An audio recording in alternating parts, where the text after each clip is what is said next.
descend à ce niveau pour vous dire est-ce que le peuple s'est retrouvé pas consommer discours na est-ce que le peuple mutatindo le non, moi je pose la question on a j'ai fait le pont Cogito er donsu je pense le don que je suis c'est ça concret philosophie ngotolobara philosophie moi amour est dans la quantité la définition moi amour est inconcret ti toujours on a question oh mandat liboso mandat mi balé bossa eloko te na koki ko tuna to so vandi na Kinshasa okoye bisanga gouverneur moko na Kinshasa depuis 1960 oya kotaki na tambu ke abelisi ba balabala na commune ya Gombe koleka Bumba gouverneur Bumba azui atemo na tuni yo question na tangela yo nga eta otanga ko Bumba les gens s'énervent te na tuni yo banda ko batu babuki makambo ebele les gens batu bakufi na ba hôpitaux parce que il a amené la tension auprès du peuple si te atembe na tembe non na zo si te atembe na tembe na nabuka eza Jacques Mbunda azalaki Joseph Kabila a commis ça balabala minene abuka te kobuka c'est l'état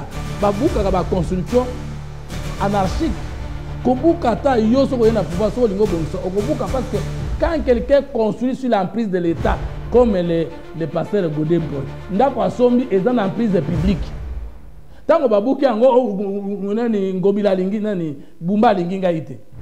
Mais alors, vous avez une infraction. Yoka non. Vous ne maîtrisez pas les dossiers à votre Je pense que... J'ai un document que cette maison a été construite depuis 1960. C'était la première maison. Et cette maison est respectée par les normes. L'État a déjà Godin pour réparer parce que l'État a reconnu qu'il y a ça la terrain. Qui vous a dit que ce que l'on que Tungami en 1960 pour le bien le pas on a écouté là et Tungama qui n'a pas mais pas de décision de l'autorité badimba les sabala et qui ngana lobi que le kola tongana norme ba ko lekisa balabala kasi l'État atongaka na bongo et bonga ça ya procédure ya ko sala ni ngai l'État mabele na pesa kio na posa na che eloko aw ya procédure ba indemniser to ba zoni selo ni l'État sali musala na ye mais tango yo ye na kipomba oyo muti sans respecter la procédure yo décision d'autorité kipomba parce que nous sommes dans un pays où l'État des droits règne. Si Bumba ne respecte pas l'État des droits, je ne veux pas qu'on l'exerce. Non, mais parce que peut-être que vous êtes fait le sens politique. On va regarder là pour aller le faire de France. La douane que c'est ça le problème. Et donc il n'y a pas de décision d'État.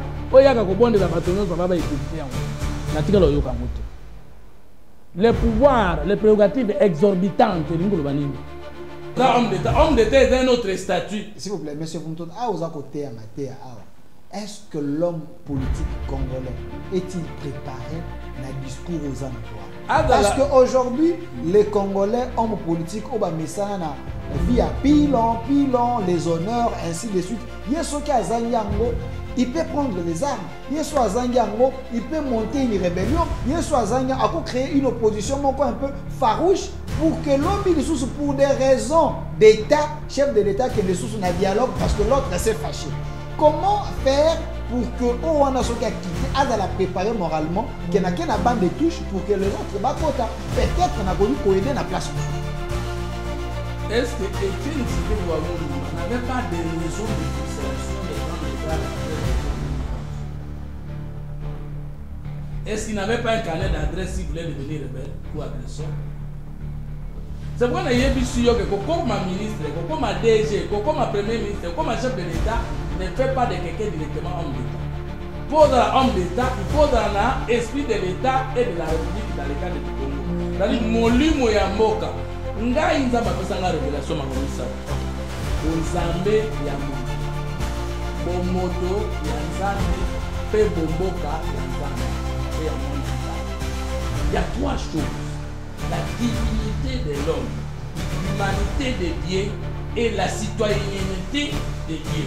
Donc, ce qui ngaïne na zaboye, na komi frustré, mais na zo que nous bombarder le pango na ngaï.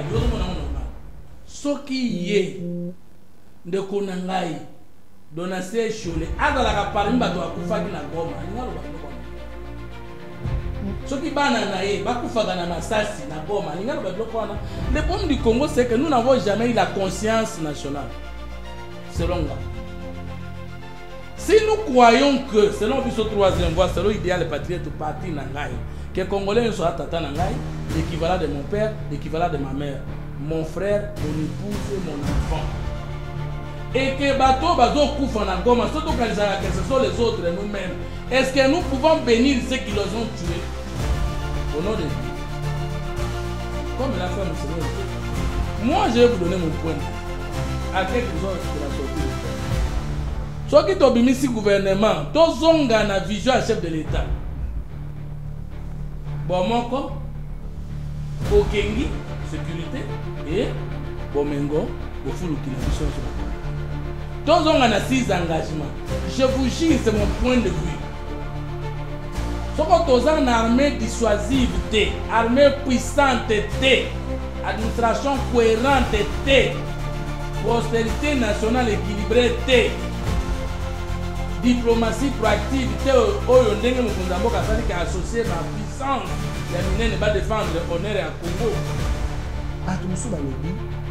Gouvernement, union nationale, mais basé un peu, pas trop d'accord, voir les gens qui ont injurié, bon pas injurié, critiqué de manière un peu bizarre les régimes, baya babango en pont, ba kota na gouvernement, bazwa ba poste moko juke. Par exemple, nous sommes contre le prince payé, nous sommes contre le de Vos Kitoko, nous sommes contre le Lexus, baza contre le Faïlou, bazo monake, bayena sincérité, baza sincérité. C'est comme si baza ba pion ba biso ba tingina mubango. Est-ce que le président Tshisekedi a quoi une piège té à opposition parce que ça plan peut-être.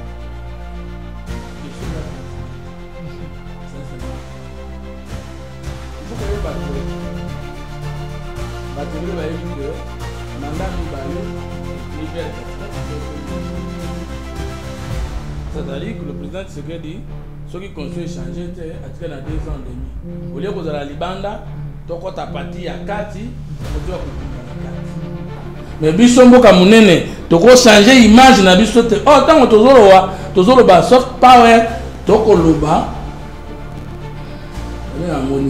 Gastronomie est en 4, sport est en 4, culture est en 4, danse est en 4, mode est en 4, tourisme est en 4. Mais pour nani ni biso to telemeli boudingouté. Mais parce que gouverner c'est prévoir, c'est anticiper. Ceux qui bolobi besoin de compétence selon le gouvernement. Bakoko longwa lisusuté parce qu'ils sont compétents.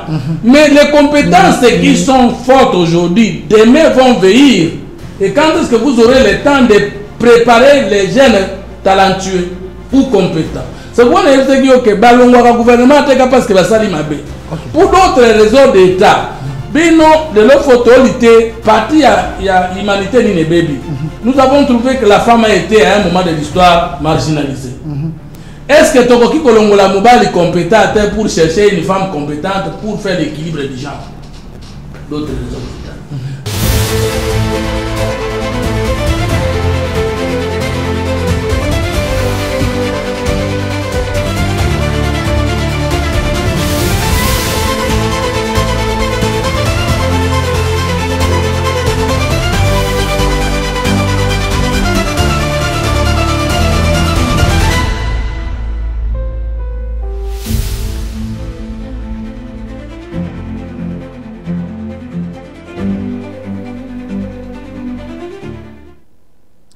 Soyez le bienvenu, fidèles téléspectateurs. Une fois de plus, nous vous disons merci, chers Congolais.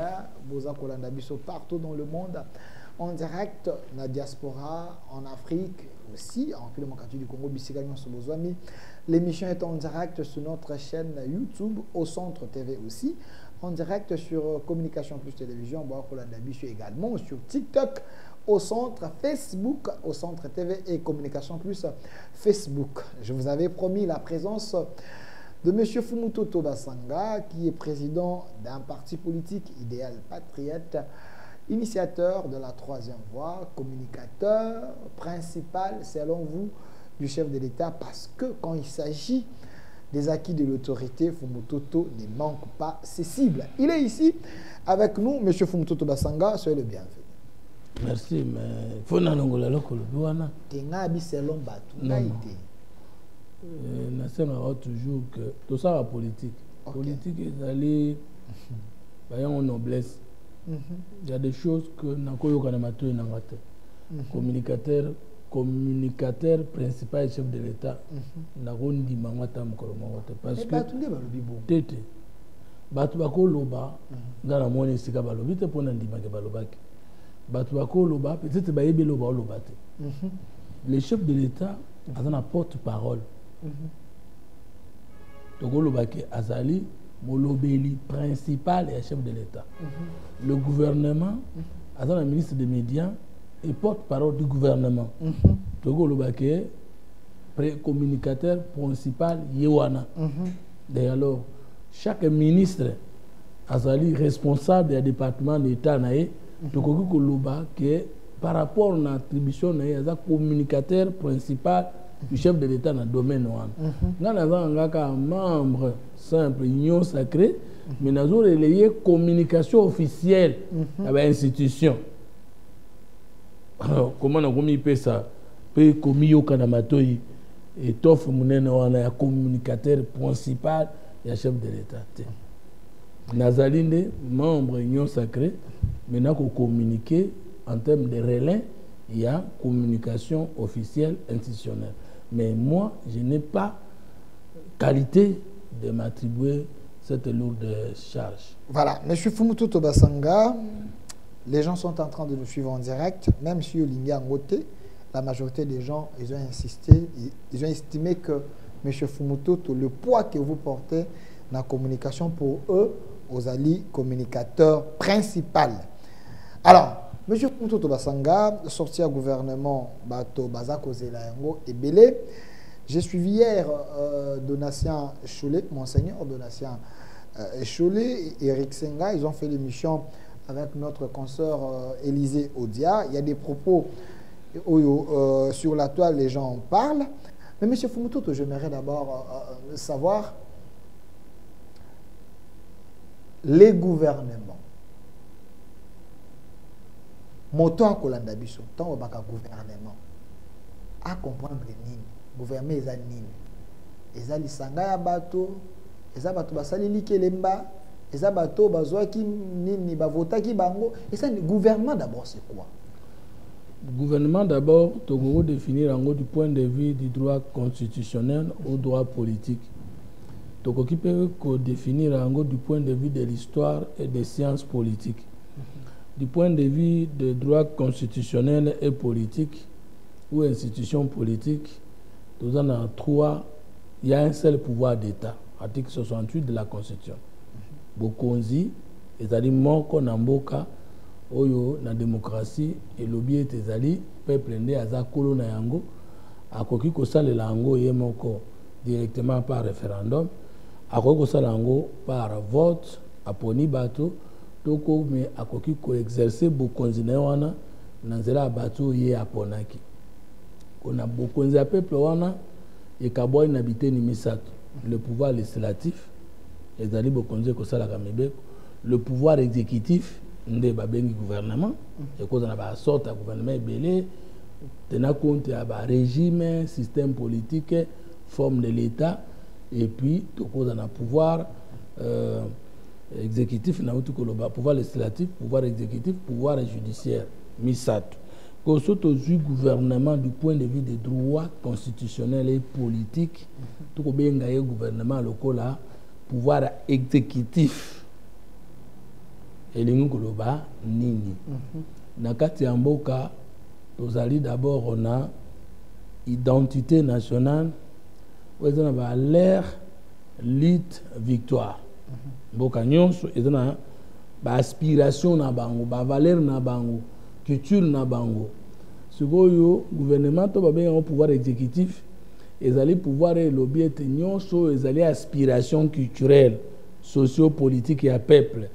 Pour écouter la décision d'État peut trouver une réponse globale dans mboka au pouvoir d'exécution des valeurs ou des aspirations du peuple. Deuxième dimension à compréhension, c'est tant qu'on est dans le pouvoir législatif, mibeko non, mais tant que si basalisi mibeko, nani a ko exécuter mibeko, parce que il faut comprendre avant qu'il y ait des lois, il faut qu'il y ait des problèmes. Après les problèmes, il faut qu'il y ait des intérêts. Après les intérêts, il faut qu'il y ait des valeurs. Et donc une loi, ezali portion, il y a direction, tout y a valeur, et zo bomba problème qu'il faut combattre, l'intérêt qu'il faut réaliser et les valeurs qu'il faut maintenir. Alors pouvoir exécutif, ezali pouvoir accomplir concrètement banda institution nangwa liboso, ti institution nangwa suka, administrativement par là aussi, pour que la population dans son ensemble a se retrouver dans la gestion ya mboka na ye oyo babengi organisation politique. Kasi na du point de vue pédagogique, du point de vue idéologique, du point de vue parti politique ou action politique, pouvoir exécutif est la définition nango nandoto ya pharaon na Bible. Pharaon est roi ou mokonzi a double maison en Égypte. Alors tindoto namoni ngombe sambo ekonda ekolia ngombe sambo etondi na mafuta. Aluki motoko limbola ndoto wana azana ngote. C'est sa vraie définition du gouvernement. Pas vrai, mais la plus profonde définition du gouvernement. Ce qu'il y a tout ni bato nyonso bazana ye akokite. Panetie na moka ute ko na prison. Aebisi que ngai na tikaki na prison wana un hébreu du nom de Joseph autaka na mboka na bango bandeko ne batekaka ye metanga komi awa mwasi ya mokonza ba soda ayekolobaki alingaki asangana na ye nde babwakaki na boloko. Mais kuna mwana mbali wana zala sokolo tindoto akolimbolela d'abord ko yeso ndoto ndenge zalaki simano apesio explication nango. Ata kwa azali moto Israël te mokonzi est-ce que ko sepela nakende kozwa ye lokola ndoto loti ekoka kozwa ma ndimbola te abi kende ko lukai nde mokonzi abatu mwindo parce que pharaon ezali le roi de la double maison mokonzi abatu mwindo atindi bake kozwa ye baenaye ayebisie okoyebisa ngai d'abord na lotaki nini sima na yango okoyebisa ngai elingi koloba nini o wana na lotaki nde Joseph asengie mikolo akende ayebise nyake nzambe na lola moto ko limbola ndoto oyo moto amonaki to koloba ndenge amonaki kolimbola pe. Après 3 jours azongelaki alobaki boye ngombe sambo yo moni bakonda ezali mbula sambo ya nzala ekoya na mboka nayo. Ngombe sambo oyo mona batondi mafuta me bangombe o ekonde ezoli ya bango eza bambula sambo ya bomengo ya bilanga ekobima na mbulo ezoya. Alors tango ozomona ngombe sambo ekonda ezolia bangombe sambo eza na munene ngoloba mikolo mbula o ekoya cette année oyo kozwa abondance il faut bomba biloko wana pour que cette année à 17 et ya kosala nini kosunga na kanisi na zoli o définition gouvernement. Alors ne pharaon lobi na ye OK na yoki non seulement ko yeba ko yebisanga na lotaki nini mais ndimbola opesinga eza exactement yango okoyi ko soso la sikoyo soki pharaon ayeba kite signification ndoto wana ndenge na bana ko yeba mutu na mutanda opesa apa ava Joseph ke olimboli mabe c'est que nzambe apesa ki ndoto apesa ki explication. Il fallait que Luka moto ko pesa explication ye wana nda kozala chef du gouvernement. On comprend c'est que ça longtemps aye tango Joseph Assis kolimbolela eboye atenaki compte sur la nationalité na été parce que pour ça na ezalaki vision wana ya mikolo sambo bambula sambo ya bomengo et ya ko couvrir bambula sambo ya nzala vision wana nde esunga peuple Égypte.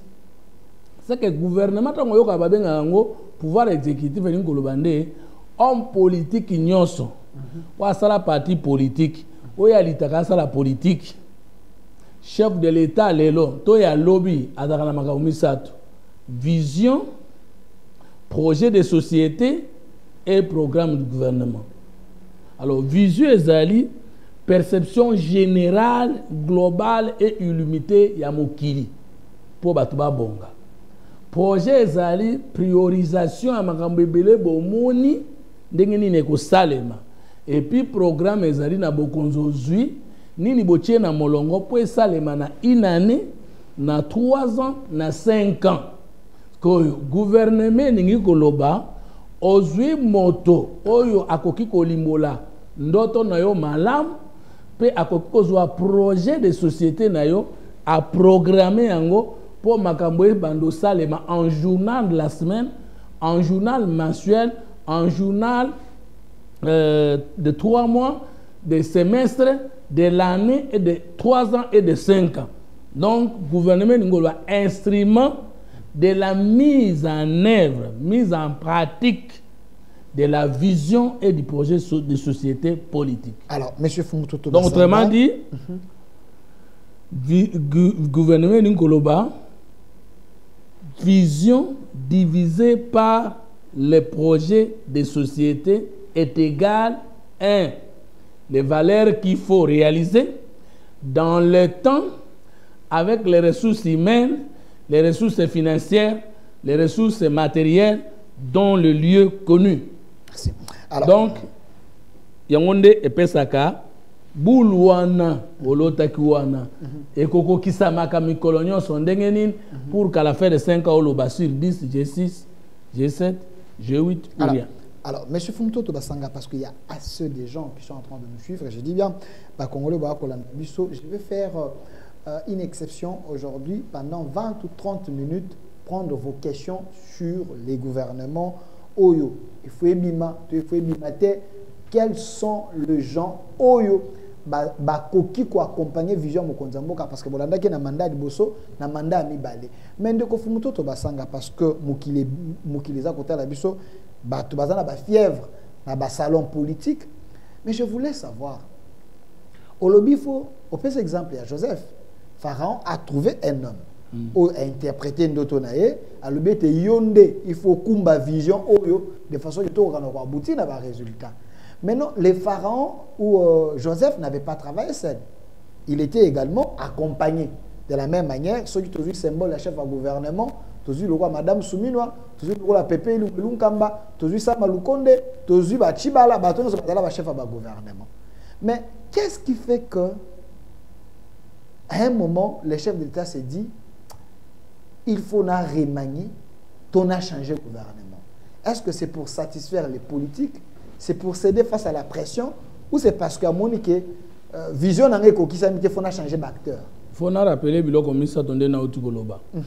Pour un deuxième mandat spécialement, Oyungai Fumutoto, nazalaki l'équipe ya campagne ya communication, puis après formation au gouvernement, nazaliti lelo parmi bato bazo panza sango. Il y a un gouvernement na Koloba Ezaba Kambisato. Nabaki que pour qu'il y ait un gouvernement, il y a des préalables. Une vision claire d'État, un projet de société clair d'État, et c'est la vision et le projet de société qu'on a programmé dans le gouvernement. Pour na Mukonzi Amboka, na deuxième mandat spécialement, vision na Ezalaki Biloko Misato, na rappelé Bino, na Ngai, na Batuba Bosani, donc nous allons battre la campagne na eloko nini. Ya liboso ezalaki unité nationale. Yami balé ezalaki sécurité, yami sato ezalaki prospérité. Vision mokonzi na deuxième mandat na ya ngwana. Bo moko na biso ba congolais, bo mengo na biso ba congolais, mpe bo kengi c'est-à-dire sécurité na mboka. Makami sato non? Ça c'est la vision du président Tshisekedi dans le deuxième mandat. Maintenant, projet de société, ce sont les 6 engagements.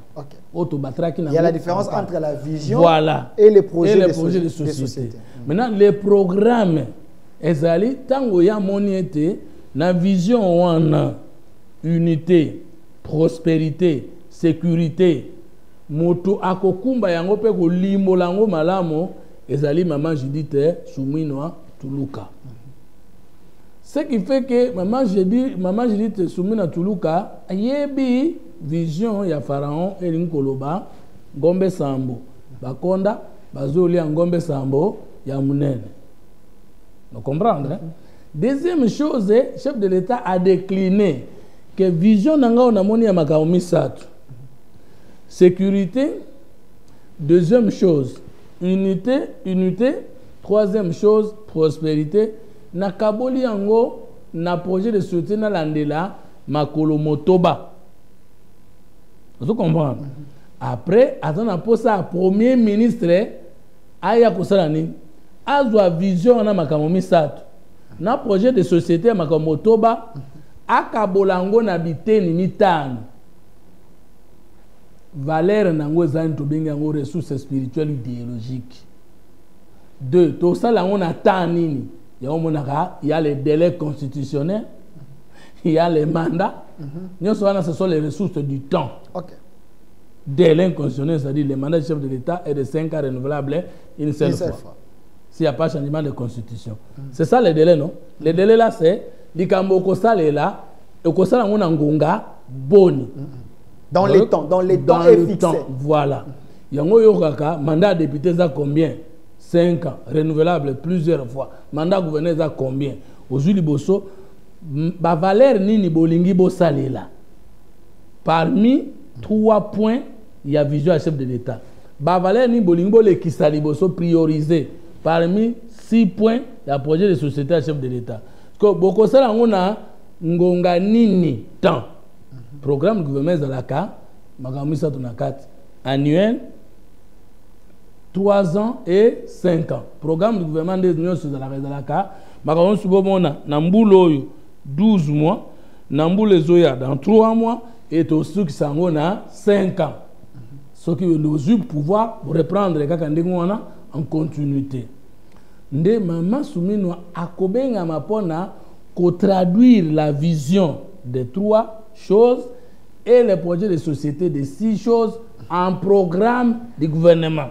Na programme to chenini molongo ya makamoto nito sala na ngonga boni na batonani na misolo boni pe na bisale liboni pe wapi pe na lolenge nini nde programme ebimi. Une fois que le gouvernement qui ko présenté na Assemblée nationale programme na Assemblée nationale andimi gouvernement zongi balami balepo na koloba nyoso tokani ko sala nini comme valeur na temps nini na banani na bisaleli nini. Quand je dis bisaleli c'est ressources matérielles toko sala lango na mbongo boni nde bakeko pesa ye budget pona ba activité nyoso bakani ko sala na programme du gouvernement.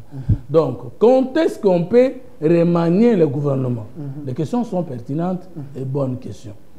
Ba remanier ka gouvernement tango moto oyo Joseph atana problème te ayebi kolimbola Ngombe Sambo bakonda ezande mikolo mbula Sambo ya pasi Ngombe Sambo aminene za biloko mbula Sambo tuzwaki bomengo to sala boye pour que ntango ya nzala to la nzala te problème pas ezali pas Joseph te azo comprendre vision à mokonzi bien azo comprendre projet nango très bien.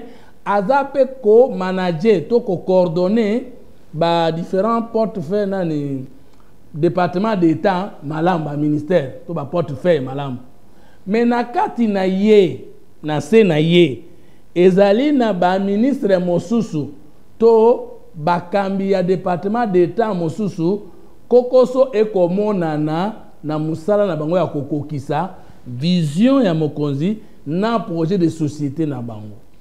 Comme le problème n'est pas au niveau de la chef du gouvernement. Donc Joseph. Bon, le problème n'est pas Joseph T. Mokonzi mboka pe mandat na no na esirite problème pe c'est pas na yete. Alors to moni ete na nyonso na mobimbo to ngeto koma na makambo to ngeto sala na ngonga boni na banani na bisale liboni na mbongo boni kokoso emonani na biso nyonso meuti na biso nyonso te parce que gouvernement est loko moko esala ke soki ya yo ezo simba te ko bebisa yanga ata yanga na osala malamu soki yawe sali malamu te ekobeba na kosa la oepola eza lokola na zoki na musapi oyo pota za munene ba pota ekozwa na misapi nyonso pour que pardon makile kozwa na misapi nyonso pour que musapi moko nde ezokaki mais makile kangama na misapi nyonso te to longoli yo mutu ozokisaki musapi to soigner pota to bengi mutu oyo akoki suko ozokisa yango te na tango ba changer premier ministre te parce que gouvernement de la boye la premier ministre eloko wana fona tele mama kasi kaswana chef du gouvernement pour preuve bakoki kosala kokweisa na contrôle parlementaire un vice premier ministre ata mi bale bakolongwa parlement bengi sitwa yoza mo bilongwa alongwe gouvernement ekoya te bakokweisa ministre moko misato gouvernement ekoya te mais soki ba censurer premier ministre pas kwei gouvernement ekoya. Okay. Soki premier ministre accueilli neti skoto ba premier ministre ba bengi na parlement ba kwa ici gouvernement za démissionnaire. Soki pe premier ministre ndé maman Soumino Azabo accueilli ko présenter programme ya gouvernement na ye na Assemblée nationale. Mais Assemblée nationale est rejeté programme gouvernement et quoi. Moyen ça là exact. C'est que le gouvernement signifie premier ministre. Dans au total, il a après notre gouvernement tout dans la motion. Il en a après, c'est suffisant. Parce qu'en fait, le gouvernement est dans un journal d'État, programme journalier, programme hebdomadaire, programme mensuel, programme trimestriel, programme semestriel, na programme annuel. Ce qui beaucoup évaluer en côté, mais comme programme journalier est difficile pour que évaluer en gros, il y a un bakanga makana conseil des ministres pour évaluer les programmes hebdomadaires. Makamoto kana ki kosala. Normalement communication est la rendenge chaque jour il faut pas ça la aboyer to kana ki kosala boye na vision na biso projeté na programme makambo oyo. Tala to sali oyo tala to sali oyote tala koko soto kuta na yango et tala ba perspective to ko yela yango yo kaka conseil des ministres tino yango za la nini ko tala ni to lakaki nini to sali nini to kana kita me komeli biso et puis lo lenge ntsenge to kende lobby na tange mona nete premier ministre ya mobali to premier ministre ya mwasi koko so zo uta parce que net toujours na premier ministre sikoyo il y a dans la portefeuille à salle la kate il y a des coordonnatrices, il y a action gouvernementale. Mais tant que le problème est posé dans le leadership, c'est alors qu'il y a remaniement. Mais ce qui problème est comment poser sa façon de comprendre les chefs, d'expliquer, d'exécuter la vision, le projet du chef. Là, il y a changement de gouvernement. Ça, donc, c'est la raison objective. S'il vous plaît, il y a la différence entre remaniement et changement de gouvernement. Donc, le changement de gouvernement, c'est lorsque la première ministre ou le premier ministre tombe, là on change le gouvernement. Voilà pourquoi ça, le programme à gouvernement à Sika, et c'est un souvent qu'il y a un parlement. Voilà. Mais quand on a des ministres, basali remaniement, balongo des ministres. Et ça un programme wana moto e continue parce que colonne ngo za la premier ministre bo kende sous na parlement. OK, merci. Alors ndeko fumutoto na pour ça to kota vraiment dans le fond parce que l'émission bandeko ba comme la vision na YouTube dans Centre TV partager les liens. Mais ngana compléter le comment. S'il vous plaît, je vous laisse le temps parce qu'il y a des gens qui sont en train de nous suivre en direct, sont en train d'envoyer ba message na bango na ba question na bango. Vous pouvez poser vos questions à YouTube, dans Centre TV, dans WhatsApp, dans des numéros, 3 numéros. Je vais lire toutes vos questions. Fumuto va vous répondre. Continuez alors. Deuxième raison, le Premier ministre Ezateka Salimabe. Pour d'autres raisons d'État, Bakoki Kosengaye Alongwa, pour na kutia ye Premier ministre Mususu, pour na équilibre Musu d'État. Kasi, tango batali, que le problème est dans le premier ministre était, mais auto zelaki ekoyate, pe batali place nini, ezo sala kokoso, ou bien pour d'autres raisons d'État, banani parce que motalongwa na gouvernement te ka pas sali mabe. OK. Te. Pour d'autres équilibres politiques, motoro kolongwa na gouvernement dans mabe te.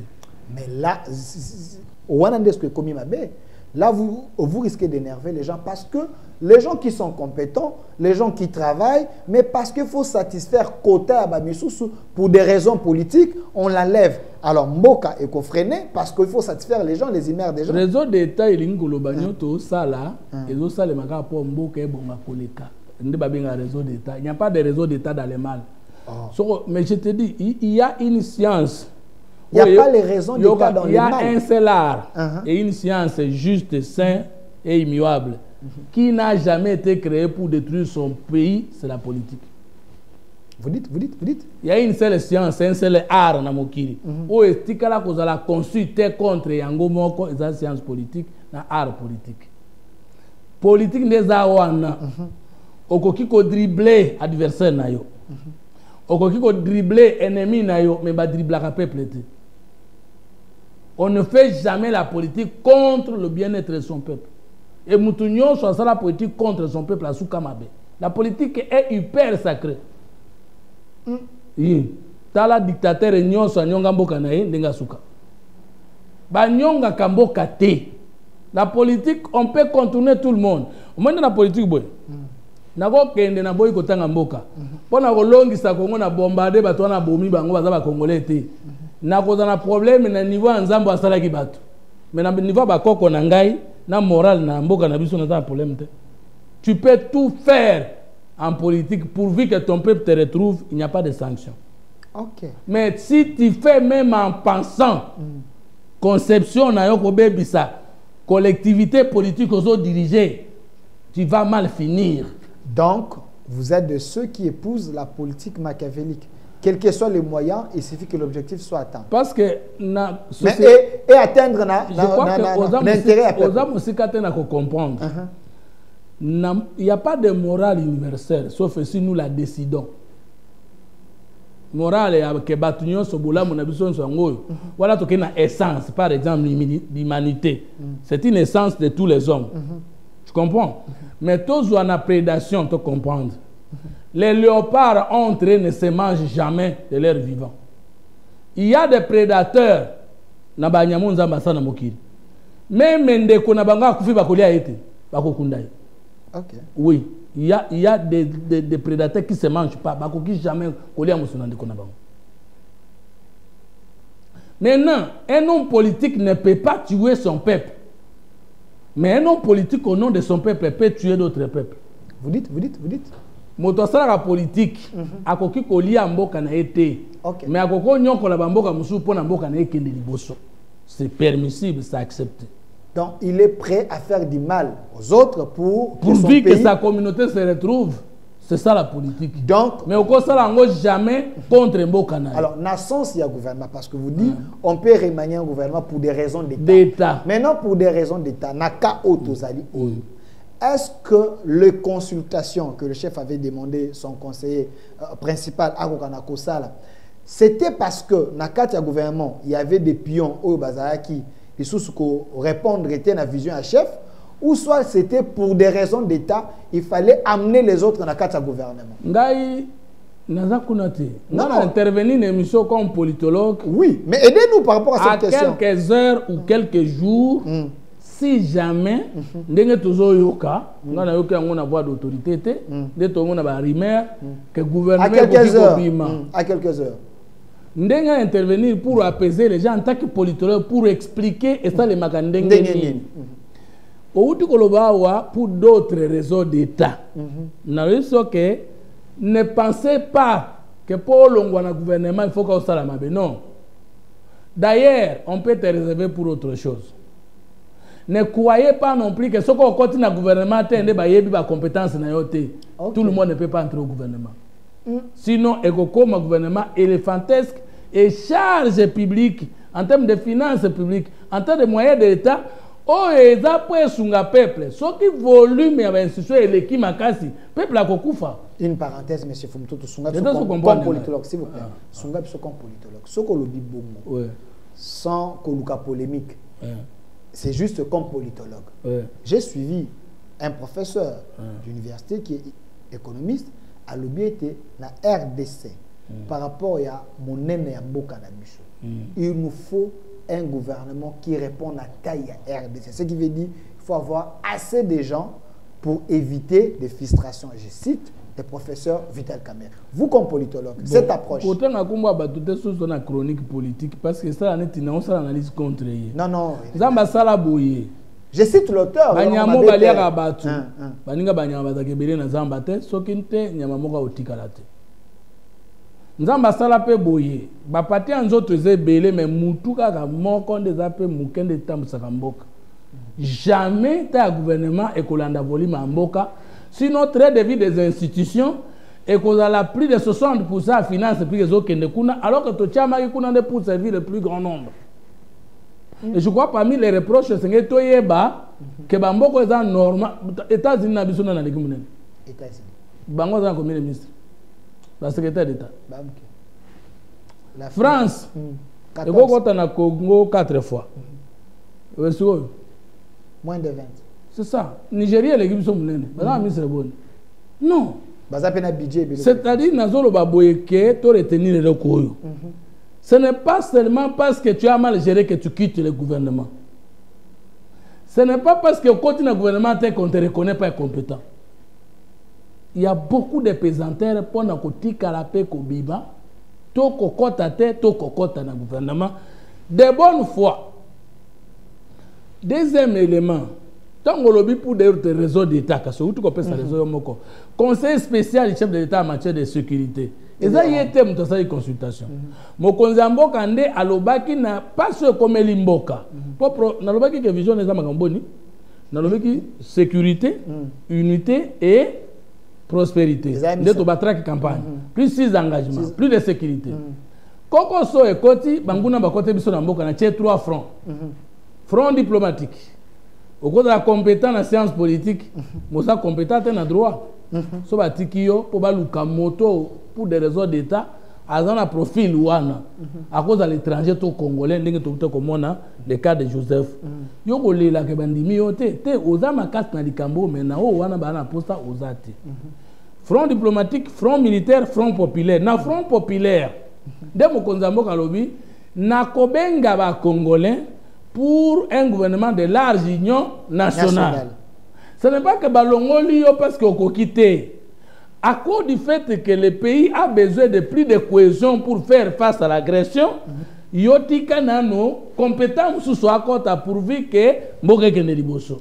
Yo kolobate ngai dans regroupement na ngai na ba député autant na mérité quota boye ba que nos sala gouvernement ngana kita quota. C'est pourquoi tu es sûr que balongola kabatuna gouvernement te kaka na mabe. Autre raison d'État, c'est au nom du souci de la cohésion nationale. Monsieur Fumoto, comme le cas d'espèce. Monsieur Fumoto, s'il vous plaît. Alors, bisous à l'union sacrée, s'il vous plaît, bisous à l'union sacrée. Bato et Mokonzalobi que plus de cohésion nationale, il y a malam poto bunana munguna. Toko kanga isusu maboko obiya toko fungola. Tango to fungoli nkoloba, ndambo ya batu bakokota, bakoboto la peine, bison ndambo ya position zaki na yango. Pour d'autres des raisons d'État, il faut accepter. Alors, monsieur Fumototo, ce que j'évite, parce que moi j'ai reçu l'appel à Batubele, mais je sens que Batumsou Bazana Bakota, mais ils sont frustrés. Mais ils sont Bazana Bakota, ils se retrouvent dans la union sacrée. Mais Bazana va député. Mais tant que le chef de l'État dit, tout ça, le gouvernement, il y a large union nationale. Koyo, explication à professeur Vital Kamerhe. Lui qui est un politique aussi majeur, qui dit qu'il faut éviter des frustrations, il faut mettre la majorité des gens dans les gouvernements. Nous risquons d'avoir ces gouvernements de large d'union nationale, mais bateau bana bakota bazut. Est-ce qu'il n'y a pas moyen? Vous gardez ceux qui ont des quotas et vous ajoutez d'autres personnes et on diminue le train de vie, il y a pas institution pour que tout le monde se retrouve, pour éviter des frustrations. Maintenant, frustration à les politiciens, la frustration à la population congolaise, ce sont 5 ans après, on va payer. Mais ces gens manipulent la population. Ils sont avec cette population. Première réflexion. Depuis 1960, nous avons fait des équilibres politiques, géopolitiques entre nos acteurs politiques. Est-ce que le peuple congolais dans son ensemble n'est pas frustré? La frustration politique que nous devons éviter. Il y a moto et pouvoir peuple. 2. Est-ce qu'il y a d'organisations sociales sans frustration?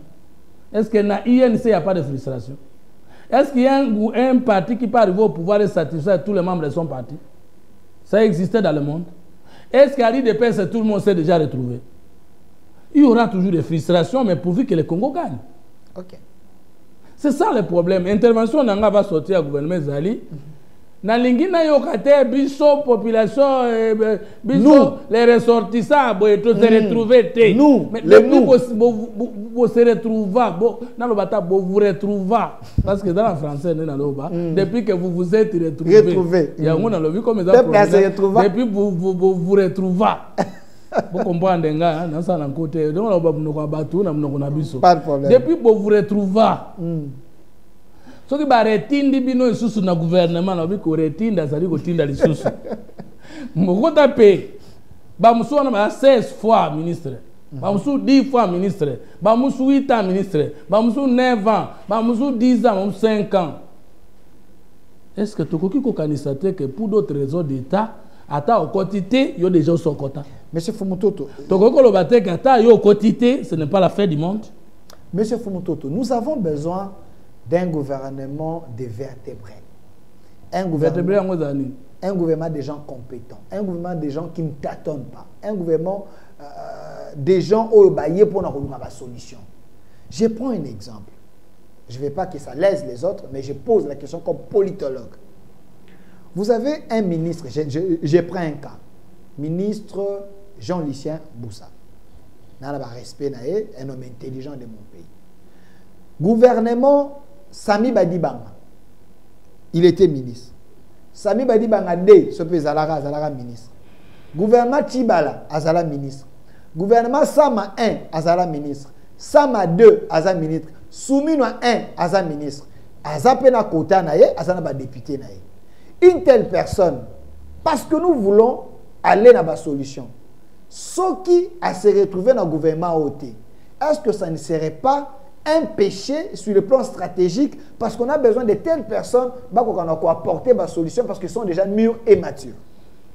Bon, Mboka est dans le ministère à plan. Oui, le ministère à plan, on a pas ce exemple, Moko, l'équipe à football.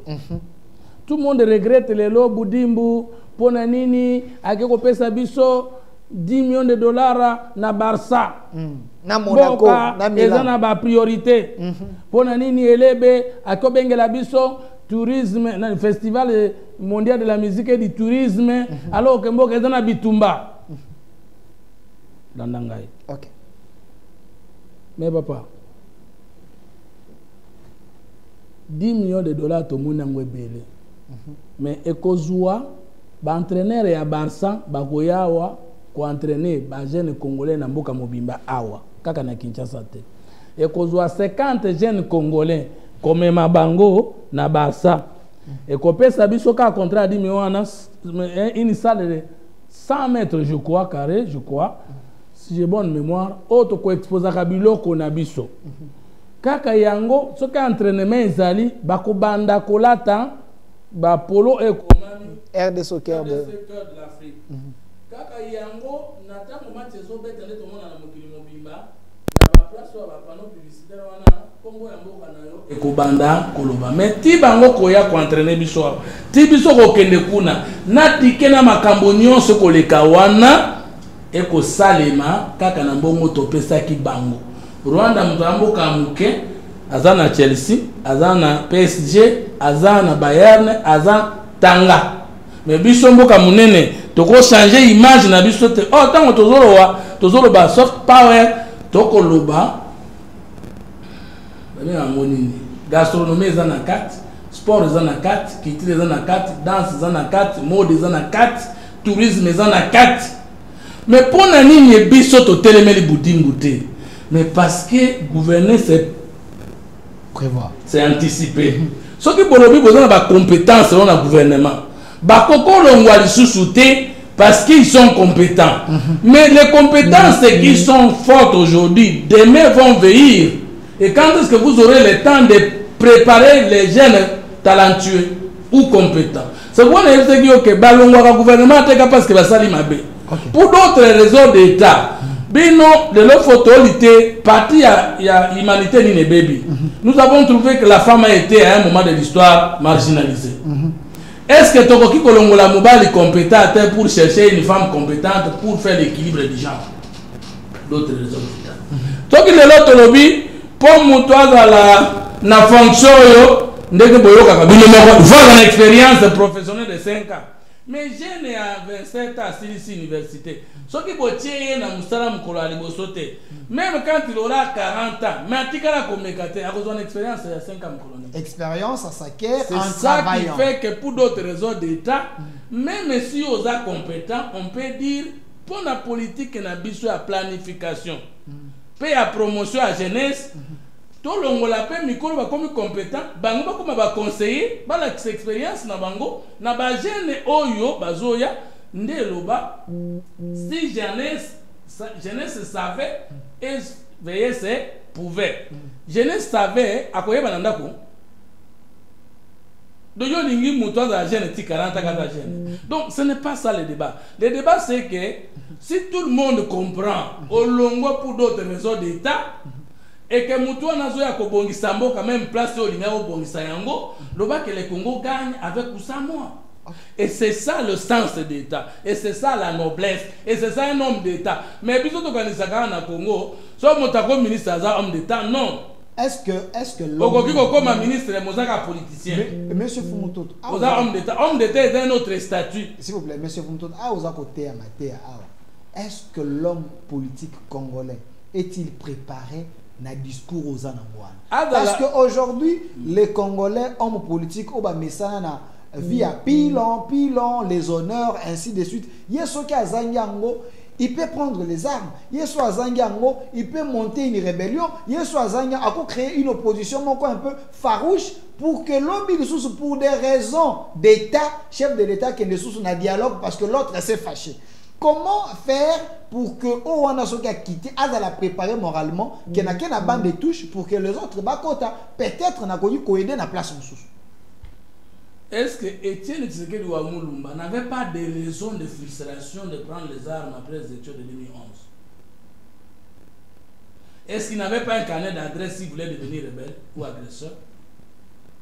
C'est pourquoi on a eu que comme ministre, comme DG, comme premier ministre, comme chef de l'État ne fait pas de quelqu'un directement homme d'État. Pour être homme d'État, il faut un esprit de l'État et de la République dans le cadre du Congo. C'est-à-dire, Molimo ya Mboka. Nga inza mapesanga révélation makomisato. Okay. Bonzambe ya moto. Bomoto ya nzambe, pe bomboka ya nzambe, pe ya mwana nzambe. Il y a 3 choses. La divinité de l'homme, l'humanité de Dieu et la citoyenneté de Dieu. Donc, ce qui ngai naza boye, na komi frustré, mais nazo que nous bombarder le pango nangai. Yo mo normal. Na panza le pango yo pour na côté na gouvernement. C'est comme un Congolais qui dit le rôle à la sakana nanga na bo mama Congolais. Je ne sais pas si vous comprenez ce que je dis. OK. Batenga na gouvernement te na ko no panza le pango. Kana nanga za na panza le pango nanga na bana nanga. Quelle frustration. Mais j'ai suivi hier. Un frustré qui frustre le pays. S'il vous plaît, mais c'est important parce que j'ai suivi hier Cholet, Monseigneur Cholet, avec M. Eric Senga, au Bassalaki émission, na Madame Élisée Odia. M. Cholet dit qu'il n'y aura pas la paix, il n'y aura pas un vrai dialogue si on n'associe pas même ceux qui ont touché les armes au nom de la paix, au nom de la cohésion nationale. Nous devons nous pardonner pour avoir un gouvernement vrai, un gouvernement capable, oyo, et qu'on a filtré. Est-ce qu'il ne faut pas aller dans ce sens-là? Parce que ceux qui ont pris les armes, peut-être ces raisons-là, au nom d'État, on peut les pardonner de façon que tout kende un gouvernement meilleur, autre organisation de la frustration telle. Oui, il y a une unité. Et quand on ça le matin, s'il n'y a pas de solidarité. Ok. C'est-à-dire, solidarité, c'est-à-dire, bokotani na bato na bato. Ce qui bakotani ne bakomi uni. Ce qui est de konangai, donase chole, aga la parmi bato akufaki na goma, linga lo bato no. Ce qui bananaye, bakufaka na masasi na Goma, lingana ba biloko wana. Le problème du Congo c'est que nous n'avons jamais eu la conscience nationale. Selon moi. Si nous croyons que, selon le troisième voie, selon l'idéal patriote parti Nangaï, que les Congolais soient tata Nangaï, l'équivalent de mon père, l'équivalent de ma mère, mon frère, mon épouse et mon enfant. Et que bateau bazo koufa na Goma, surtout quand que ce sont les autres et nous-mêmes, est-ce que nous pouvons bénir ceux qui les ont tués au nom de Dieu? Comme l'a fait Monseigneur Outeg. Moi, je vais vous donner mon point de vue. À quelques heures de la sortie du gouvernement. Soit qui t'obémisse le gouvernement, tozonga na vision à chef de l'État. Bomoko, Bokengi, sécurité, et Bomengo, Bofulu Kinabiso sur la Congolais. Tozonga na 6 engagements. Je vous jure, c'est mon point de vue. Soit que tozonga na armée dissuasive, armée puissante, administration cohérente, prospérité nationale équilibrée, diplomatie proactive, associé à la puissance, il va défendre l'honneur à Congo. La paix avec ceux qui ont tué les Congolais n'est pas aujourd'hui. Parce que Moto Abomine de Konaye, Azana Botembo. Botembo. Vous voyez Botembo? Vous savez, on dit Tondo, ça dit Moli Mouipeba. Et Kobonga le na lobité po Nzambe na Genèse chapitre 9 aloba na alliance avec Noé nyamanyo so koboma moto na kotu na ye makila na ye moto pa kopanza makila moninga moto asopi yango na kotu na ye. Est-ce que c'est la paix politique qui va accorder le pardon des âmes des Congolais? N'évitez si vous comprenez ka biso to kufi plus de 10 millions. Est-ce que vous comprenez? 10 millions, c'est-à-dire Togo batonaye bakwa aussi la nyonso. Parce que Kimbaseke et le Togo Mounen. Moi je crois que le Congolais ne détruit pas le Congo par la mauvaise volonté. Je crois que Monseigneur Echolé, s'il a dit ça parce que je ne l'ai pas suivi, il est seulement ignorant. Il ne sait pas ce qu'il dit. Si nous acceptons de négocier avec ceux qui ont tué les Congolais, parce que Mbokano se canaba étape existence. 50 ans après, tu as soutenu. Monsieur Fumuto. 20 ans après, tu as soutenu. Je sens que vous. Est-ce que les Américains peuvent accepter, le gouvernement américain peut accepter de cohabiter avec des Américains qui ont pris les armes contre l'Amérique? Peut-être que vous parlez avec la passion, Koyo Kayo. Je n'ai pas besoin de passion. J'ai une licence s'il vous plaît. Et bientôt un doctorat en sciences politiques. Je ne parle pas avec passion. S'il vous plaît. Et avec la passion, avec l'émotion. En écoutant de Kochole, il est très posé. Quand il parle, peut-être à Zomona Moussika, vous voyez, parce que nous voulons la paix. Est-ce que la solidarité ne rime pas avec le pardon sincère? Vous pardonnez les autres, vous créez solidarité, et puis tu créez lobby. Parce que si tu lobby, tu tires dans le tiroir, il y a des politiciens, peut-être dans président Tshisekedi, il y a aussi des gens peut-être qui ont armes. Comment eux, pardonner? Ils sont dans l'union sacrée, et ceux qui sont de l'autre côté pour des raisons, je n'encourage pas des Baboumi, Congolais, mais quand même, au nom de l'unité et de la solidarité, c'est quelque chose en ce moment musique. On a d'autres noms. Tout que là-bas dans la Bisso Congo 100 ans après, il faut tout raisonner que 2000 après Congo, Bisso de Godalate. Donc, que là-bas, que si vous n'êtes pas content avec un pouvoir, prends les armes. Alors, prenons lui, Monseigneur Chole, ce gars qui est président, et qui a sali Mabé, va-t-il dire ça? Je ne sais pas si vous comprenez. Est-ce que Guizeng a mon avis m'a bien côté? Est-ce que Martin Folo a été content dans l'élection 2018 et est-ce que Yéwan a quoi ça va contact aux hommes quitté? Non, moi je ne prêcherai jamais cette logique. Jamais un gars. Nakoki côté à Banake, so au moins Rwanda a Boumaki ou Yobomaï. Nako côté au nom de la vengeance de Dieu. Mais Nakoki jamais quoi ça Congolais qui est. Alors, non. Alors, monsieur Fumuto, moi je ne vais jamais enseigner ça. Monsieur Fumuto, parce que. Et parce qu'aucun chapitre de sciences politiques nous enseigne ça. À quelques heures, il y a sorti un gouvernement, monsieur Fumuto, les Congolais s'interrogent. Dans quelques minutes, 10 minutes, je vais lire toutes vos questions sur YouTube au Centre TV. Nous opposons, on a Fumuto, vous avez belé beaucoup comment. Mais, bande de Moussou Baza qu'on s'inquiète. Moussou Baza pour, Moussou Baza contre. Vous, comme politologue, Batou Moussou Balobi, gouvernement, il y a Union nationale, mais basé un peu, pas trop d'accord. Voir les gens qui ont injurié, bon, pas injurié, critiqué de manière un peu bizarre les régimes, baya babango en pompe, bakota na gouvernement, bazwa ba poste moko juteux. Par exemple, monsieur baza contre de ko Prince Penge, monsieur baza contre de ko Devos Kitoko, monsieur baza contre de ko Lexus, baza contre de ko Failou, bazo mona ke bayena sincérité te baza sincérité. C'est comme si baza ba pion ba biso batindi na bango. Est-ce que le président Tshisekedi a quoi une piège té en opposition parce que ça plan peut-être. Quelque chose de pertinente. Sincèrement. Il faut qu'on y ait que Batebele va dire que mandat mi balé et qu'il vers 4-4, je crois comme 4-4. C'est-à-dire que le président Tshisekedi ceux qui construisent changer à dans 2 ans et demi. Au lieu que la Libanda, toko ta parti à Kati, pour toi Kubunda na Kati. Ce qui fait que le gouvernement est koya communication politique qui fait de la cohérente. Positionnement politique qui fait de la cohérente.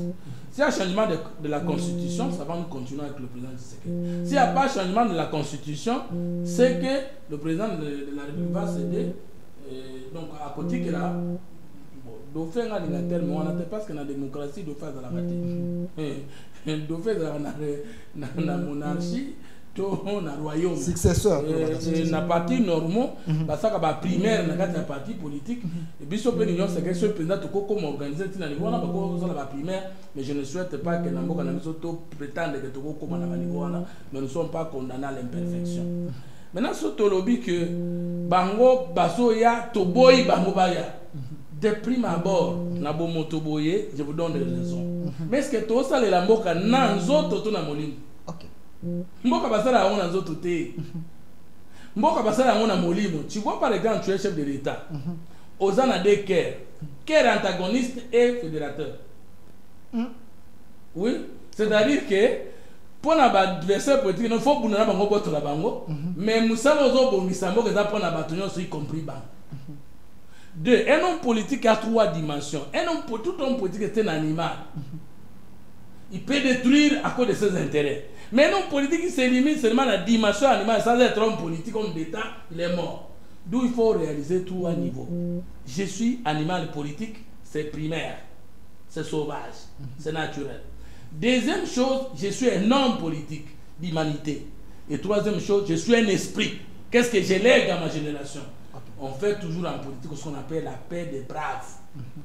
L'Allemagne et la France. Des grands ennemis qu'ils étaient, si c'est pour sauver le Congo, que Batouafinga qui chef de l'État à lobby, ministre mais l'histoire l'élève, ne le diminue pas. L'histoire va élever qui? Celui qui a été insulté, mais qui vient de vous intégrer. Mais l'histoire ne va pas humilier Tshisekedi qui vient de vous accepter. Est-ce que ces gens ne font pas l'ironie? Ils ne font pas l'ironie. Il y a une chose vraie.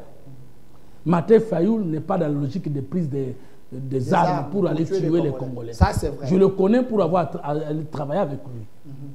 Il ne peut pas faire ça. Je ne vois pas. Mouzit ne peut pas faire ça. Ça, on a bêti tolo pour le Yebi Bango. Maintenant, Mokonzambo Kalobi, cohésion nationale. Maintenant, comment nous pouvons commencer à diaboliser, monter à répondre à un appel à chef de l'État parce que tout le monde a non, pas diaboliser, c'est une petite... C'est les inquiétudes, il y a opinion. Vous, comme politologue, l'accepte sur les dangers et les avantages. Danger, c'est que l'adversaire chef de l'État va en opposition parce que l'adversaire Joseph Kabila va en qu'est-ce qui prouve que ceux qui sont avec lui, la ligne sacrée, demain ne peuvent pas être des opposants farouches? Moi, je ne crois pas ça. Moi, je suis politologue, j'analyse les choses. Aujourd'hui, j'ai voulu, à quelques heures de la sortie du gouvernement, parler comme politologue. Nous n'avons pas d'intérêt, nous n'avons pas de frustration. Mais nous à cause du Congo, analysons les choses objectivement. Parce qu'on ne peut pas dire Mokonza bengi bato cohésion et ko banda ko finga bato bazoya na cohésion Mokonza. C'est contradictoire. Moi, je crois qu'il faut saluer boyeyi ya bandeko bazaki libanda mais baye pas na biso. Na leadership et chef de l'État. Comment alors tester leur sincérité? Nous n'avons pas besoin de tester leur sincérité. Nous avons non, la politique sincérité ça l'a raté. Il y a discipline et changement. Tous les Français ne sont pas sains. Mais malgré ma bango babongisa mboka na bango. Je ne demande pas à tous les Congolais d'être pasteurs pour faire la politique, mais moi seulement le Congo et ayant une autorité qui nous amène à mieux aider le Congo. Tout ça là pour soko yo zako fingai nako pesa wa moninga nanga limbisanga Steve Nani Kivuato. Ouais Steve Kivuato. Adalaka nani? Naïjef. Opposant makasi. Depuis kota Naïjef faut yoka soit aloba Chilombo n'est pas chef de l'État. Non. Abenga sous matin Fayoulou président élu. Mais presse penge. Mouza ndekunangai Lexis soki bakoti na biso ba institution bakozala ka atala kundenga na za atala non Mobutu alobaki Mobutu gouvernement yo moko ozali yoka non j'aimerais plutôt utiliser terme Mobutu bakozala exorciser non nga na lobi bongo tenga za Mobutu te na pe mutiste te na lobi boye on ne saura pas être opposant du gouvernement vous êtes vous-même membre. Bango ba défenseur. Alors, j'ai quel intérêt de refuser que Mukozambo kakoma munene koleka ndenge azali? Moi, je ne trouve pas d'intérêt. Nga inazo mon intérêt te. Nga nazo mon ndeke moto yo nga na ndolo baboya akokoza na mabe na ye mais bomboke ze pa na ye. Bonzambe ze pa na ye. Bomoto ze pa Tshisekedi boya bolanda ngai. Bango ba ye ba comprendre que le Congo gagne. Bongo na ke no kanisela bango mabe. Monsieur Fumutoto, une question encore directe, comme politologue, si je comprends bien, démarche OEO, c'est pour amener la paix, renforcer la cohésion, pour que les fronts populaires Congo et Kendeliboso. Mais en réalité, la victime, c'est le peuple. S'il vous plaît. Peuple la victime, parce que s'il vous plaît. Pour les autres, c'est pour vous satisfaire, vous les politiciens, créer un bon climat entre vous les politiciens. Parce que dans le mandat de Liboso chef de l'État, dans le mandat de Mibale, jusque-là, le peuple ne se retrouve pas. Qu'est-ce qui rassure, qui promet que dans le gouvernement où il y a large, sur l'Union nationale, le peuple va se retrouver? Koloba Bongote. Kolobi Mabe Bongisa. Non, au commentateur, on a pas moto ça la nage. Pour akoko bikisa bande konaye baza noyer. Mais tu peux avoir moyen pour aller nager pour le faire sabato. Yo lobi le fait ya favoriser aller nager zamabe. Mais ce qui a yebi nager était bateau ba kozala noyer akolongola bango ndenge ni. Non non. Sur le plan pratique. Yo ka pratique. Mandat liboso na mandat yo donne un problème na philosophie. C'est retrouvé. Est-ce que yebi que mission non le centre c'est une philosophie?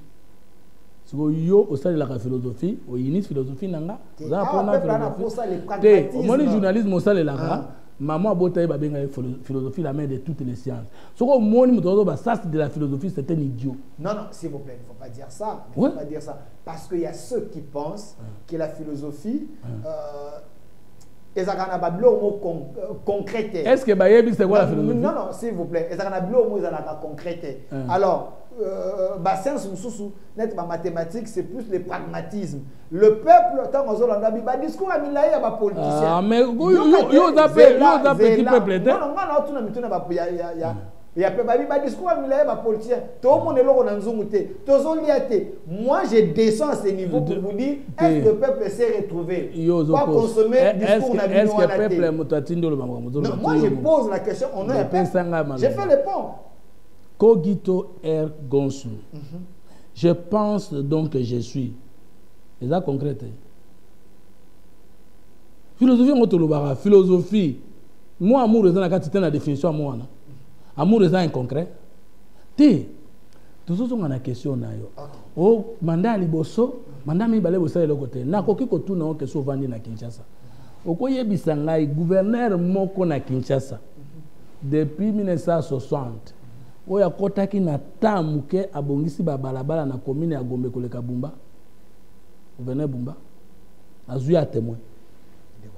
Na tuni yo question, na tangela yo. Nga eta otanga kombo Bumba, les gens s'énervent à la maison. Na tuni yo boye. Banda kwa batu babuki makambo belé.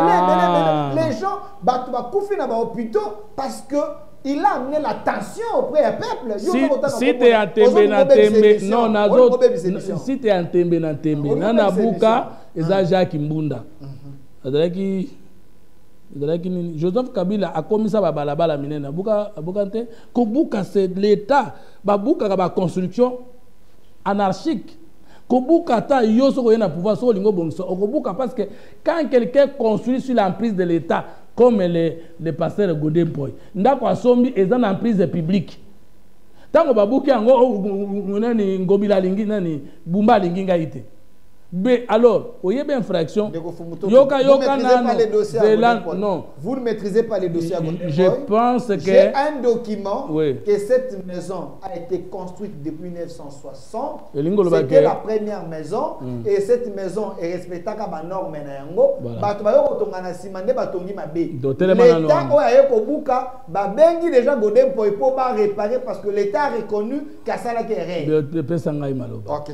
Qui vous a dit que ce que etongami na 1960 ekozala en prise publique te pour le binga na on maîtriser de cette en prise publique ezanini le pango na ngai kozala etongamaki na norme mais par une décision d'autorité balingi balekisa balabala place wana ekinga na lobi ke lokola na tonga na norme bakolekisa balabala kasi l'État atongaka nanu bongo ebonga sa ya procédure ya kosala ni ngai l'État mabele na pesa kio na posa na che eloko awa ya procédure ba indemniser yo to bazongiselo ni l'État sali musala na ye mais tango yo ye na kipomba oyo buki sans respecter la procédure yo décision d'autorité kipomba parce que nous sommes dans un pays où l'état des droits règne. Si Bumba ne respecte pas l'état des droits, je ne veux pas collectionner. Non, non, mais parce que peut-être que vous avez expérience en sciences politiques. Vous avez le fait du prince.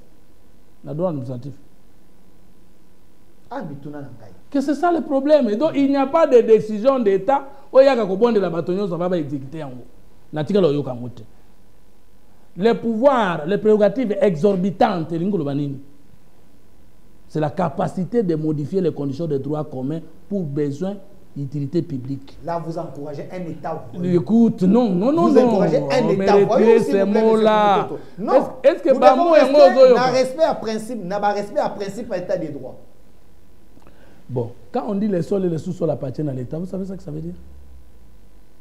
C'est l'État voyou. Mais en France, c'est comme ça. Deuxième élément, je vais vous dire. Na posé aux questions au lobby, mandat liboso bosale le côté. Na tuni yo, ozana gombenga na yo. Na wote le manifastike, otangelanga balabalo ezalaki mabe ava bumba kota na ndenge bongi salam. Na keno na ngiringiri totanga, na keno na masina totanga, na keno na limité totanga. Combien d'années? Tout ça le côté. To lobby te ka salo to tserengela ikozwa na tuni yo pesangai un seul gouverneur. Pour moins d'une année, on a sali ce que Bumba fait à Kinshasa en termes de voirie urbaine en train d'être aménagée.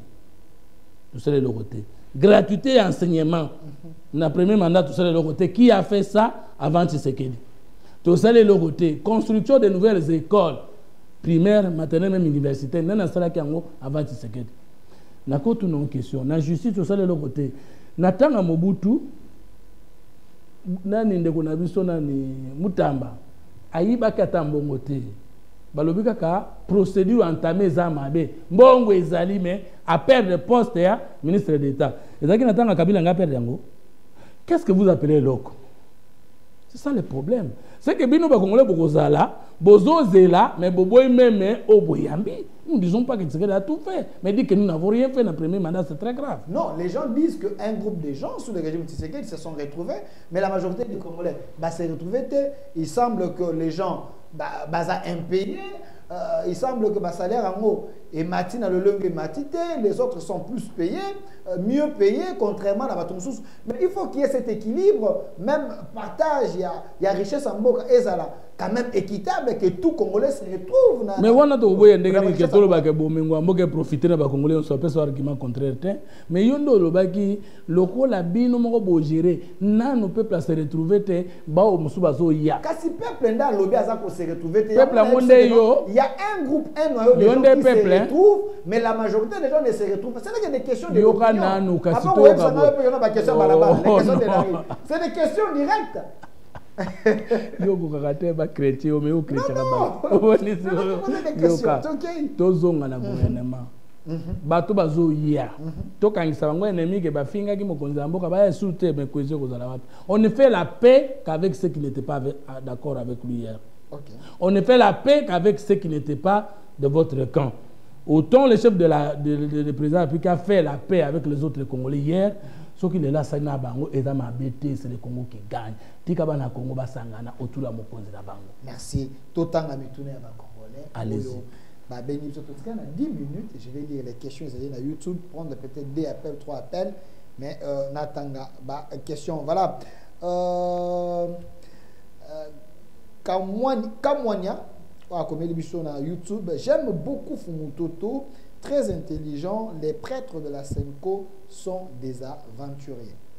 Selon de quoi, comme émission sur les messages là sur YouTube. Message sous Kamplaine Makombo na YouTube. Monsieur Fumutoto, respect à vous pour vos analyses fructueuses et patriotes. Voilà, de comme sur YouTube Serge Chamala. Ce n'est pas opportun, mais la RDC a beaucoup de priorités. C'est pas opportun na nini? Gouvernement est si quand opportun, c'est pas priorité. Le gouvernement est 5 ans à bataillon sur vendre balinga. Moto peuple congolais pesa qui mandat sur 5 ans. Mobutu bana o changer gouvernement mususu Chiba non nani. Aba Chiba là. Badi banga ça 3 mois. Oui, 3 mois. C'est pas un problème. Si les chefs veulent changer le gouvernement, il m'appelle 3 mois. Et dans le problème, il n'y a pas une loi en sciences politiques qui dit que voici durée pour changer le gouvernement. C'est dans sa discrétion, au regard des missions, il y a qu'à résoudre les problèmes à peuple, qu'on change ou on met le gouvernement. Quand on change comme ça, les autres, il y avait un problème de casting. Donc, lui-même, le chef, n'avait pas choisi de bonnes personnes. Et à un moment, il est en train de changer. Donc, à un moment, coach a ça la casting à Mabé. Mais dans le bas qui n'a pas donc,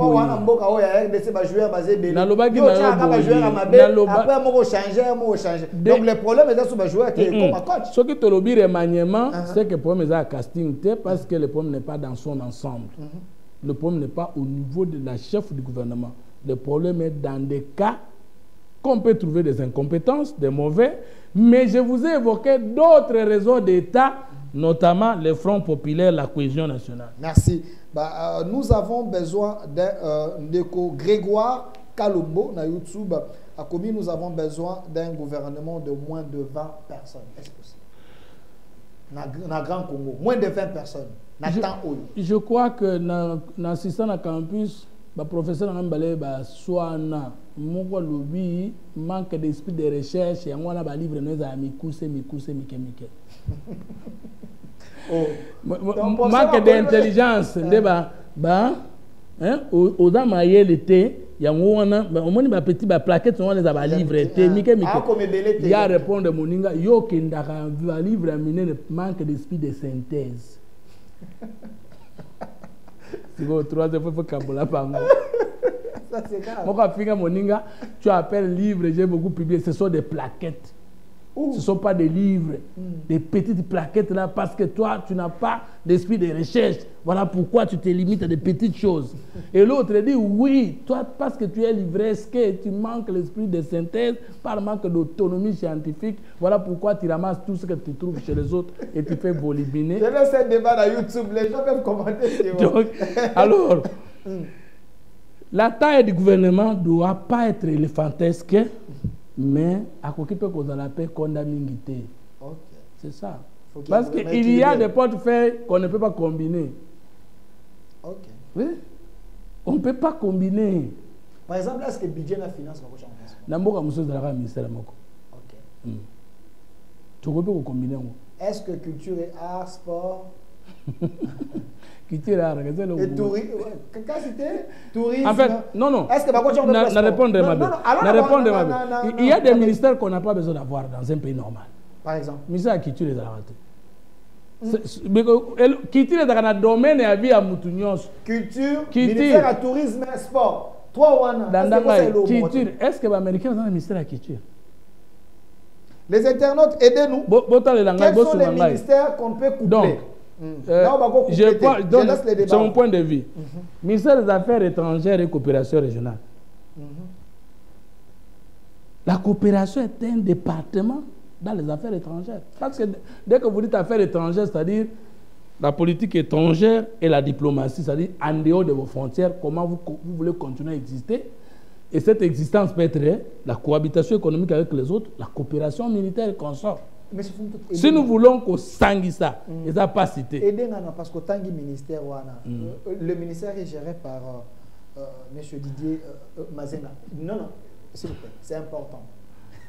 Avez-vous senti l'impact du ministère wana na gouvernement? Yo na lobaki non na sali critique comme politologue tika ko tshiranga kombo abatu na za mutu nyo sacré okofunda ngai otanga en difficulté. Non, moi je parle du ministère. Avez-vous senti l'impact ya ministère wana ya coopération? Parce que na moment oyo ministère affaires étrangères, ministère coopération régionale, ba ministère wana ndimwe za ba ministère mozo affaires étrangères to sentir. Est-ce que ministère on attend wana? Est-ce que vous sentez l'impact dans le management? Le dans le rôle que joué. Tala ndinga na koloba nayo. Évaluation eloko esimbi ezala batomi sato. Nana pesa ki mutu mukumba ya kukumba eloko wana. Ya za évaluateur ya liboso. Banani bazana kata ministère wana évaluation interne. Est-ce que ba charge ba pesa ki bino vous êtes fiers de la mission accomplie nana après? Troisième chose, le peuple na mosika oyo bo pesa na ki mikumba mais y a sentir nini. Maintenant moi pour dire que ministère on tambola ki bien il faut que notar d'abord na arrêter pardon na ordonnance chef de l'état ba charge ni ba pesa ki qu'est-ce qui a été fait, qu'est-ce qui n'a pas été fait. Sans les données d'état pareil na koloba ni pour ni contreter. Alors mais na koye biso par exemple ministère enseignement primaire pour na mona ngoza inutile. Pourquoi? Parce que l'enseignement primaire est un domaine exclusif et à pouvoir provincial. Pourquoi ne pas seulement avoir un ministère de l'Éducation nationale? Mais nous avons aujourd'hui le ministère de l'Éducation nationale. Mais le ministère et comme il y a le ministère de l'Éducation nationale, non, mais non, Madame Raïssa. Mais ça n'a pas de recherche scientifique. Donc il faut ça. Quelle éducation nationale englobée?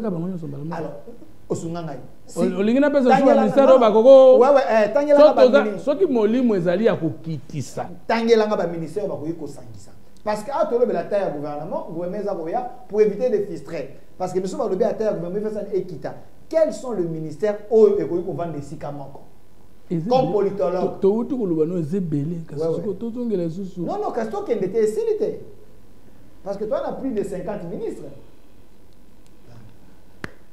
Urbanisme et habitat na moninga ne wana zani nini oyo madame akasa zaza affaires foncières comment on appelle ça ministère affaires foncières na urbanisme habitat affaires sociales affaires foncières bako sangisango si nous voulons réduire les schémas simples. OK.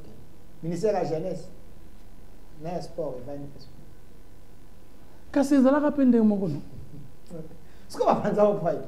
Bon, to panzaka pour l'efficacité, to panzaka pe pour na satisfaire les politiciens, to panzaka pe pour na alliance politique, mais tant que comme que schéma gouvernement d'autres ose les ande ko réduire, to ko sangisa za lipso muta.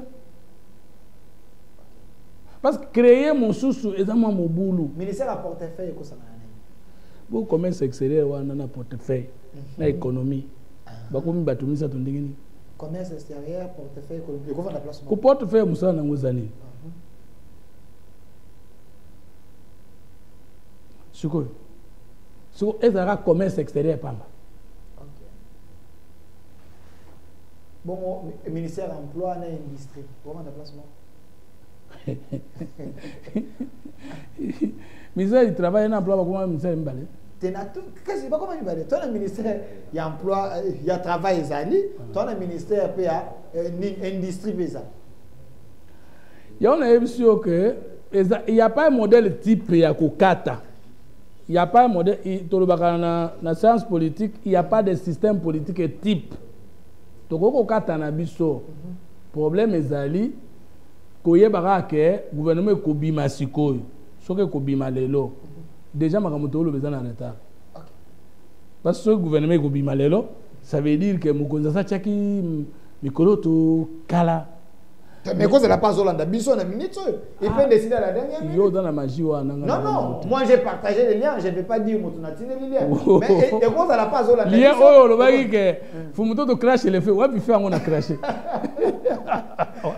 Quand on a la ouais mais d'abord tout muzo ko sikela ngaka, il veut crasher le fait. Donc il y a des ministères qu'on peut couper. Il nous reste 5 minutes monsieur Fumuto, vraiment il faut répondre aux questions à bateau. Bonsoir monsieur Delphin. Je vous suis depuis Kananga, dans la Kakanda, dans la province de Lualaba. toutes mes salutations à M. Fumu Toto. Voilà. Fumu Toto, je viens d'apprendre que tu es nommé porte-parole du gouvernement. Mais bon, combien de YouTube? Les messages sont à YouTube. J'ai dit message à YouTube. Na lobby, na sina il vient d'apprendre. Na sina pekiso makambo. Est-ce que message à YouTube? Na sina pekiso. De vous dire un message en télé en écran géant. Nasina pekiso makambo. Lui, il vient d'apprendre. Nasina pekiso makambo. Merci. Tu as le message. Lui, comment il peut apprendre alors que l'ordonnance chef d'État n'est pas encore même lui. Et ce n'est pas important. Les gens, en direct. Message sur YouTube. Il y a son nom, il a écrit. On a un message. Peut-être que c'est son souhait. À l'aise. Oh, pas de problème. Cause à l'aise. Ici, monsieur. Voilà, je vous suis depuis Fungurume. Voilà. Tout ça censure. La patrie est plus importante que la trahison. La patrie est plus importante que la trahison, absolument. Et le quoi na patrie ezati. Tala, na pesa un exemple. Au siriki na mutofingo na balabala, au siriki au panzinda kunayo, oza normal. Est-ce qu'on peut trahir pour aider la nation? Jamais. Trahir le Congo pour aider le Congo. Trahir d'autres nations pour aider le Congo, je suis adepte de cette thèse. Par exemple, ceux qui sont à l'Est, ils ont trahi. Bateau bazalaki na bango pour na bango ba libérer Congo. Est-ce que la trahison soit va libérer Congo et que la trahison tu que une manière de sauver? À partir du moment où mon gouvernement a signé la déclaration de principe avec la République démocratique du Congo a signé la déclaration de principe avec AFC 123, j'attends les orientations de mon gouvernement pour en appeler sa point de vue. Je ne suis pas un électron libre par rapport aux prises de position des institutions. Voilà. C'est clair. IDPS ou en attention, ça va. La RDC n'est pas menacée. C'est le pouvoir ou le régime de Félix Antoine Tshisekedi qui est menacé. C'est faux. Donc RDC est menacé, mais pouvoir, il y a président Tshisekedi déjà menacé. Est-ce que différence c'est ça? Est-ce qu'on peut différence c'est ça, mais zate. Ce qui RDC a raté, régime et Félix Tshisekedi a raté. C'est le peuple congolais qui a créé sa constitution et ce sont les recommandations de la constitution qui créent des régimes. Donc, dire qu'on attaque le régime, on n'attaque pas le peuple, c'est grave. Au contraire, article 64, alinéa 2, et l'obinabuso, et pekisami, kobunisape, kokwa isabo konzeuti na peuple na kata constitution. Donc, nous ne voulons. Vous combattez Tshisekedi en voulant le renverser. Pas de moyens non conformes à la loi, vous combattez la souveraineté du peuple congolais. Parce que l'UDPS a Boma congolais est avant comme on a pouvoir. Tu sais que la Boma congolais est pour comme on a pouvoir. Parce que yo lingo salaye mabe, vous l'attaquez lui et n'est pas le peuple. Mais comment est-il devenu chef de l'État si ce n'était pas le peuple qui l'avait amené là-bas? Nous voulons sauver le Congo en protégeant les régimes ici du Congolais. Merci M. Fumututo. Regardez la caméra. Bato Bazuyo, Nareta, va retenir la communication. Va retenir que sortir au gouvernement, ce n'est pas la fin du monde. Au côté, Bongisa, au côté, Sambela pour Bobakoti, Babongisa Mboka. Batonio soit dans le gouvernement, Bakoti Karate, parce qu'il y a remaniement. Au son mon remaniement, mais Balongoli Moutouté. Bino Bosirika, Bino Bolia déjà. Bino Bosirika, Bino Bosomba déjà, Biloko chemise et l'État. Bosoko ata osomba qui n'a noté mais balongoli yo tu avais quand même un salaire. Et puis la manière que le chef de l'État a annoncé les bango wana nde bato so mais vous me dites je suis journaliste. Vous posez une question que moi na yebité. Ba vi na conseil des ministres. Balobi. Yoka moi je vous donne une information ça dit. Pourquoi pesa ngana kanisa? Pourquoi pesa ngana kanisa le boyo? Il ne brisera pas les réseaux cassés. Et n'éteindra point la mèche qui brûle encore. Ésaïe 11. Tango Yakoya. 2. Il ne statuera pas sur les oui-dire. Quand il y a un conseil des ministres, je ne peux pas analyser ce qui s'est passé dans le conseil des ministres. Je m'assume. Je m'assume je le dis à la télévision. Ceux qui va service à sécurité, ceux qui a présent, madame Moussa Kanangai, Bayo Kanangai. Keba mutumo kwa défi qui ba justice boye. Je m'assume. Pour y avoir infraction d'atteinte à mon boye. Yoka, le chef a dit ceci. Pendant conseil des ministres. Alors bien abani, mais ceux qui te commis na suka, na la communication avec mais ceux qui na bossa ni boka pelingai. Ba commis na suka mo konza mboka pa telemi. Angabima, ba ministre ba kanisa qui faisait communication mo ya jou, tu es nini. Ba benyo monsieur le président excellence au bossa ni lo. D'ailleurs d'ici ba mo. Ndenge to mona ni boye. Lokola semaine ya koya, to kozala na nini férié. Moi, tout ça, le conseil de ministre Kozalate, et ça, je suis pour la Bamisusu, parce que tout ça, le gouvernement, Bamisusu, mais c'est pour mon tout. Est-ce que si la personne a géré qui bien, est-ce qu'il y a l'attention à Bossa Moutuka? Bakende Kotanga, bon à Bande Kunanga, ou Balaki na gouvernement. Bayoki Kombo na Bangote, Balanda Nzembo ya Rebi Amis, mandat l'été Silaka, Oyeba. Tout ce qui a commencé à sa fin. C'est pas la fin du monde. C'est pas là parce qu'au moins tu as été pour une fois ou plusieurs fois compté, moi qu'on a bakonzi amboka. Pour na yozo zelokota. Tout le monde a kokota été.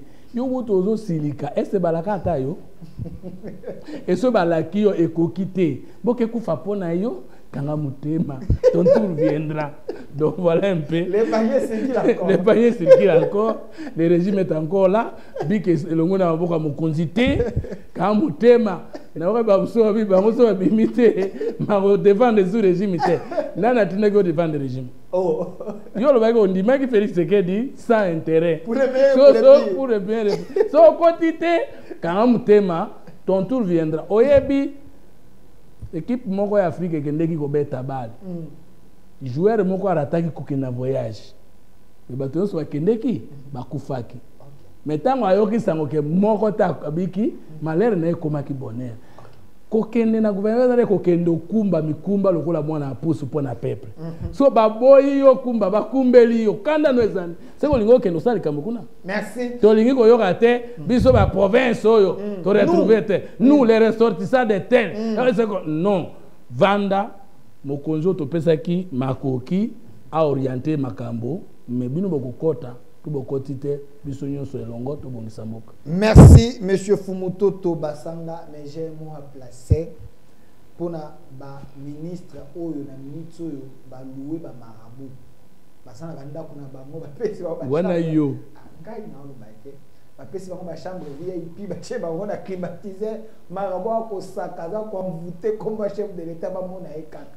Nous les chrétiens, nous les croyants, Tolobi, Kindokine Kosimba, parce que nous avons besoin des hommes au chef de l'État qui sont pas souverains. Dédé, Misuso, Babibaki na présidence, Babosa Nimi Touka, Nakanisi Maman Maloba, il y a José Makila, Abimbo Maleta Bagana Mosoguede. C'est que nous avons Maleta de la Kinamité.